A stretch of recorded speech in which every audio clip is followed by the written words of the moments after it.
Oduzeti čovek ležao je dugo, nemoćan da stigne do čudesne vode, kojom anđel Božji Božju silu daje, da se bolni svoje patnje oslobode. Treba stići prvi kad anđeo siđe i uzburka vodu i zdravlje donese, ali nemoć ne da, ne pomaže želja, ne pomaže vapaj, ljudi smilujte se.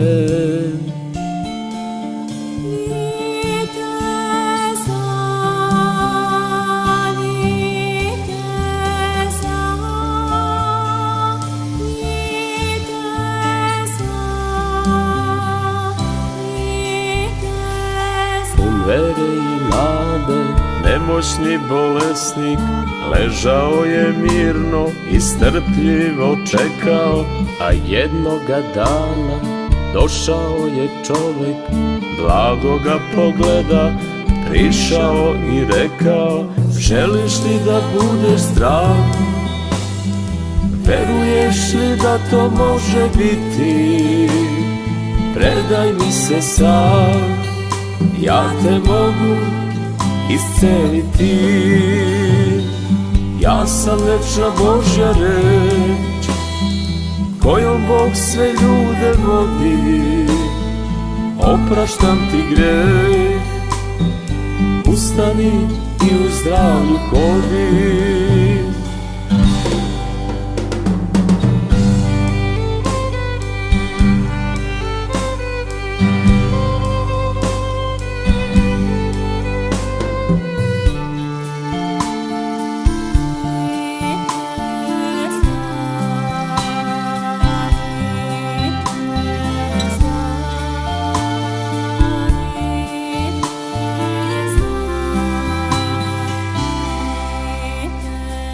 Kao što se sunce ranim jutrom javi i odagna tamu i svetlost zablista, u vernom čoveku zablista se tada divna svetlost zdravlja, blagodatna čista, snaga mu se vrati, on usta na noge, neizmerno srećan i blažen zbog toga, znajući da Hristos zdravlje mu je dao, on podiže ruke i proslavi Boga.